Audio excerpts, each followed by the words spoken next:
La casa de los sueños. Me había convertido en un reloj, en una máquina de precisión que trabajaba sin parar para beneficio de alguien, en específico de una. ¿Sería esta cosa para siempre? ¿Ese ser tan cercano para ella, en el que nunca pensé convertirme? Sí, una madre, o como yo lo veía, una esclava de esa niña, sin descanso hasta el día en que muriese. Bueno, que incluso después de eso, me seguiría recordando como su progenitora, aquella que satisfacía a diario todas sus necesidades. Cada día que pasaba desde aquel minuto en que comenzó su vida, me reducía progresivamente en la mía, escondiéndome tras una máscara que repudiaba. Veo a las demás madres en la escuela de Estela. Sus sonrisas falsas solo enmarcan sus ojeras. Hablan de sus hijos como si fuesen los únicos niños en el mundo capaces de obtener buenas calificaciones o de hacer un dibujo soso. Y aún así, estoy segura de que la mayoría de ellas lo disfruta, que en unos años, cuando sus escuincles crezcan y encuentren trabajos, o se casen, o terminen la universidad, sentirán en su pecho una presión que las hará llorar de orgullo, de amor. Verán el fruto de las noches en vela y los esfuerzos por educarlos. Entre esas mujeres y yo no hay nada en común. Manejaba bajo la lluvia con dirección a casa de Beatriz, donde Estela había pasado la tarde jugando. Beatriz era madre de Manuel, su compañero de clase, aunque en realidad yo la conocía mucho antes de que ninguna de nosotras tuviera hijos. Nuestros hogares se encontraban en la misma calle. También asistíamos a la misma escuela. Podría decirse que fuimos amigas en algún punto de nuestras vidas, por muy breve que fuese. Aunque claro, nuestros caminos se separaron y no volví a saber de ella hasta ese día en el colegio de Estela, quien debió haber tenido unos 6 años en ese entonces. Esperábamos a que salieran de clase cuando Beatriz se me acercó y me saludó como lo haría una verdadera amiga. Ella irradiaba calidez. Lo sentía en sus brazos mientras me abrazaba y en el brillo de sus ojos mientras recordaba nuestra infancia. Se veía feliz y por mucho tiempo eso me hizo despreciarla. Pero siempre regresaba a saludarme con esa sonrisa boba, y sin notarlo, me vi cautivada ante esa figura tan segura y amable. Ella estaba casada con un catedrático de la universidad que le llevaba como 10 años, pero eso no parecía importarle, aun cuando sabía que las demás madres hablaban al respecto a sus espaldas. Yo encontraba bastante dulce que él se despidiera con un beso cada vez que dejaba la casa. Eran muy cariñosos entre ellos, y también con su hijo único. Manuel era un niño flacucho y de cabello rizado. A mi parecer no había nada especial en él, pero bueno, para Beatriz era la luz de su vida. Siempre estaban juntos, y para el niño eso no representaba un problema. Al contrario, se notaba que en serio disfrutaba la compañía de su madre. Estela lo apreciaba muchísimo. Sabía, sobre todo, la manera en que no la molestaba por su pequeña mano torcida. Pero era obvio que algo se encendía en su interior cada vez que veía cómo Beatriz lo abrazaba. Sabía que se preguntaba por qué yo nunca la abrazaba así. Cuando di a luz a Estela no experimenté dolor. Todo terminó tan rápido que ni siquiera tuve tiempo de pensarlo. Para ser sincera, durante 9 meses negué la existencia de esa niña dentro de mí. Cubría mi barriga y evadía las preguntas al respecto. Desde luego que no pude ignorarlo cuando comenzó el parto, pero incluso entonces algo en mi interior me decía que lo que sucedía en mi cuerpo no era natural. En el hospital, junto a mi cama, había una mujer en labor que se retorcía y gritaba, como si la estuvieran abriendo en canal. Todo empeoró cuando quiso levantarse. Resbaló y cayó de la camilla, aterrizando fuertemente sobre su vientre. Obviamente el bebé no sobrevivió, y su llanto fue incluso más fuerte cuando tuvo que parir a una criatura muerta. Sentí pena por ella, pero sobre todo sentí envidia. El dolor de esa mujer significaba que existía un anhelo, y eso yo no lo comprendía, aunque debiese hacerlo. Mi madre me decía que el instinto me sería innato, y solo era cuestión de tiempo para que saliese a relucir. Pero la niña ya se encontraba en mis brazos, y yo no podía experimentar nada más que un inmenso temor que hasta la fecha no se ha desvanecido. La observé tan pequeña y frágil, agitando su diminuta mano deforme, prueba física de la ponzoña que le heredaba, y ninguna célula de mi cuerpo se exaltó. Al contrario, se encogieron, rehuían de la realidad que ahora se veía inevitable. Supe que desde ese momento estaría sepultada en el fondo de esa cáscara que ahora llamarían madre. Aunque tampoco pude culpar a Estela, no. En realidad la única culpable era yo. Qué degradante el hecho de que mi condición fuese impuesta por mi propio cuerpo. Por eso decidí quedármela, como un recordatorio de que no merecía más de lo que tenía enfrente, que mi estupidez solo se contendría con el escarmiento.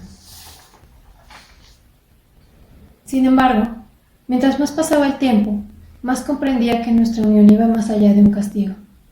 Lo veía en sus ojos, su piel y hasta en su tono de voz. Repetía mis frases e imitaba mis ademanes.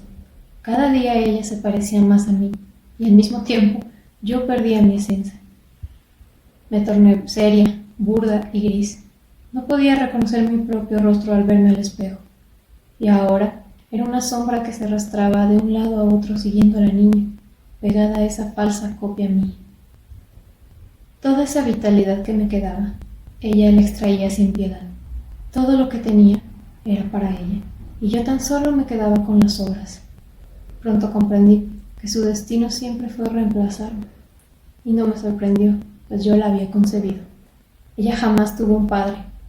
Yo sola la había forjado en mis entrañas y la entregué hasta el último de mis genes. Sacudí mi cabeza. Pensar en aquello solo me ponía irritable. No podía hacer nada contra ese destino. Entonces, ¿para qué obsesionarme con él? ¿Para qué lamentarme? Además, pronto vería a Beatriz. Ella no me juzgaba. Tal vez hasta me entendió cuando le revelé estos sentimientos tan despreciables. Mi abuela había querido a su hija, y mi madre lo había hecho conmigo. ¿Por qué yo no podía hacer lo mismo? Me parecía una horrible broma de la creación, dar el poder de concebir, pero no el deseo de hacerlo. En definitiva, algo estaba mal en mí. Beatriz lo sabía también, pero al menos no lo dijo, y se limitó a dejarme llorar sobre mi taza de café mientras se lo contaba. Quizás por eso me sentía más cercana a ella comparada con las demás mujeres que conocía. Era notorio que no compartía mi sentir, pero por alguna razón se quedaba. No me relegaba como el cuerpo extraño que era, sino que pretendía mitigar ese dolor mediante su amabilidad. Ahora la veía saludándome desde la puerta principal, mostrando sus perlados dientes con genuina alegría. Estaba usando un traje satinado color azul marino y su cabello recogido sobre los hombros. Lucía tan elegante como siempre, y sentí agradecimiento porque se me permitiera tener al menos algo bueno. «Pásate, amiga, ¿cómo estás? Ya tenía rato que no nos veíamos», me gritó desde el umbral en cuanto bajé del auto, mientras que con su mano me indicaba que me acercara. Me rodeó con sus brazos. Ella sabía que yo no era muy afecta a los abrazos, por lo que no solía devolvérselos, pero estaba acostumbrada a ello. Jamás se lo tomó personal.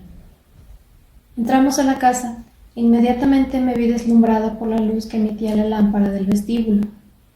El ambiente oscuro y húmedo de afuera contrastaba por completo con el verano que irradiaba el interior. Siempre me había gustado mucho la decoración de su hogar, con su paleta de colores marrones, rojizos y anaranjados. Entrar a su cocina implicaba encontrarse con toda una obra de arte vanguardista, con una gran variedad de pigmentos y un arreglo meticuloso que parecía seguir sus propias reglas. Sin embargo, lo que más admiraba era su sala de estar, las paredes decoradas con retratos familiares y las estanterías cubiertas de pequeñas figuras de porcelana, sin dejar ni un solo hueco vacío. Era difícil sentirse sola en un espacio con tantos ojos mirándote.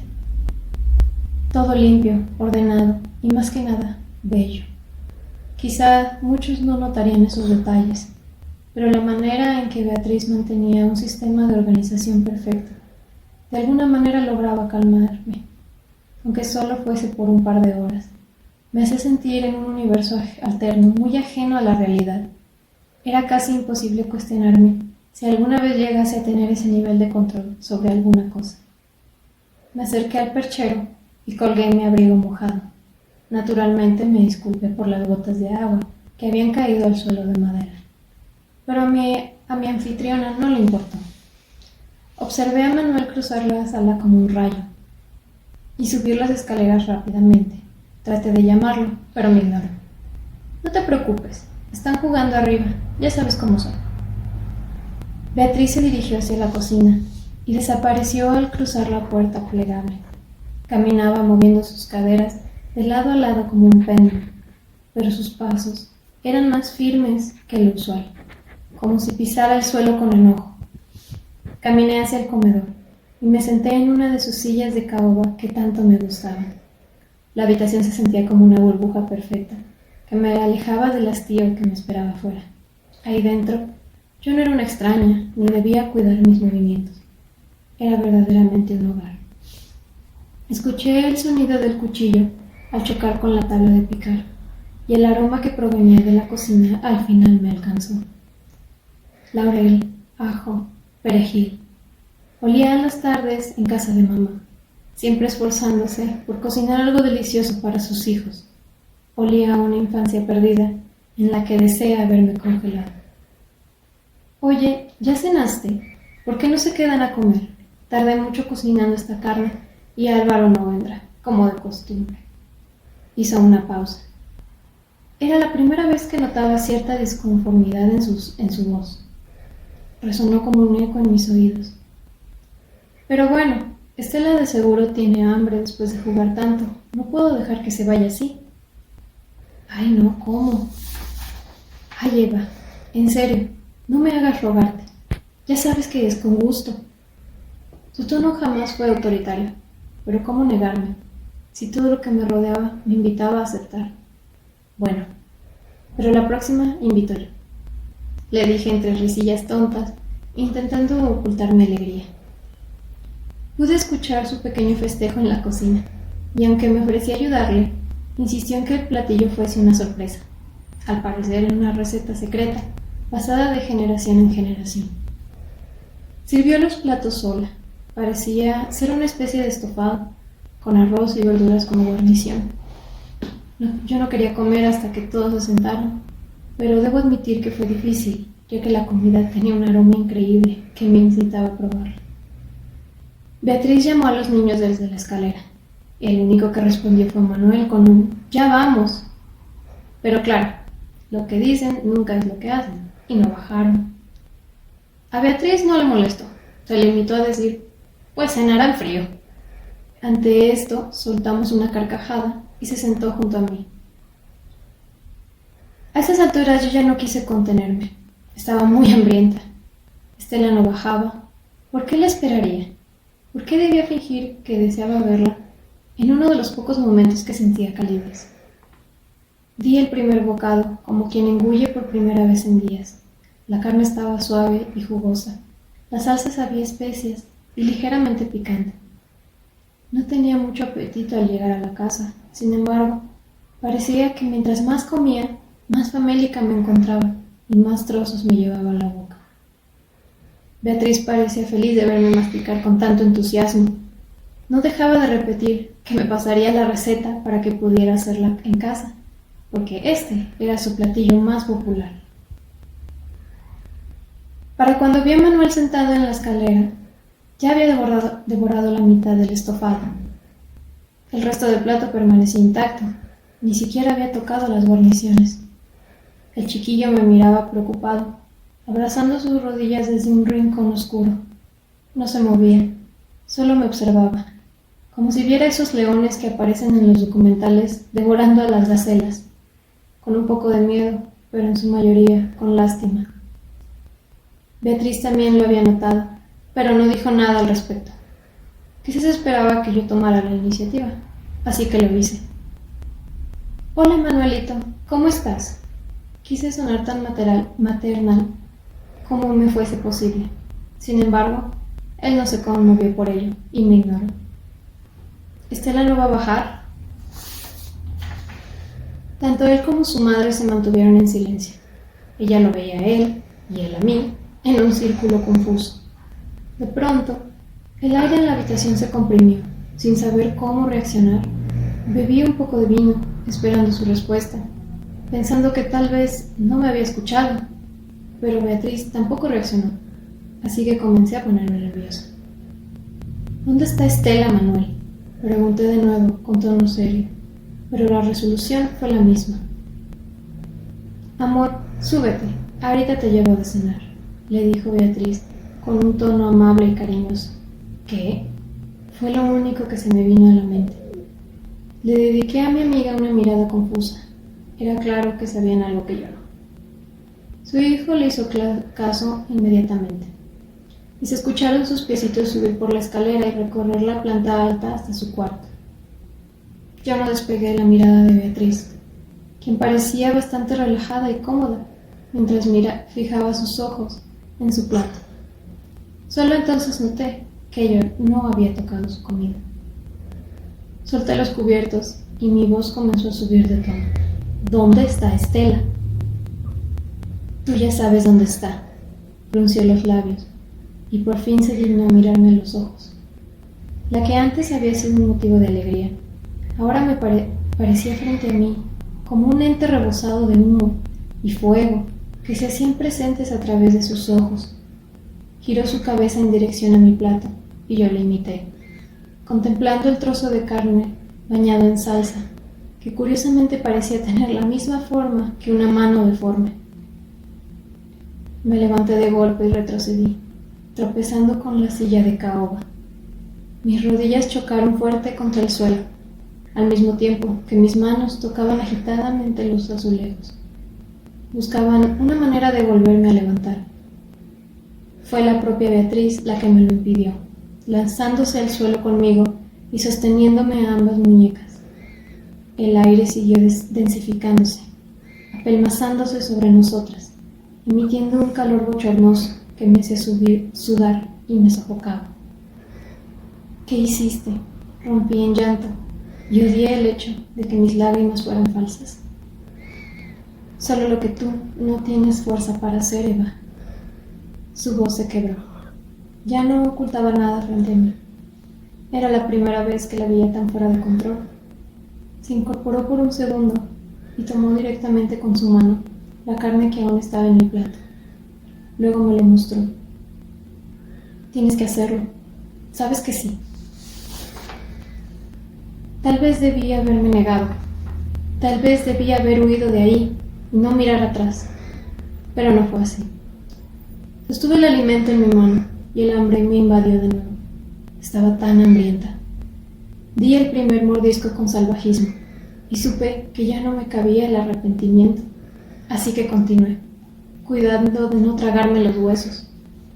Al terminar, entendí que eso no sería suficiente y proseguí a engullir frenéticamente el resto de los trozos de carne que aguardaban de forma paciente en los platos del comedor. Entre el llanto y la euforia ya no era necesario fingir una compostura que no poseía, ni un sentimiento que jamás experimenté, pues cada mordisco que daba regresaba a mi cuerpo un fragmento que había perdido en el camino, convirtiéndome de nuevo en un sujeto tangente y sin divisiones. Podía recuperar mi existencia, asegurar mi permanencia en este mundo. Solo necesitaba seguir comiendo.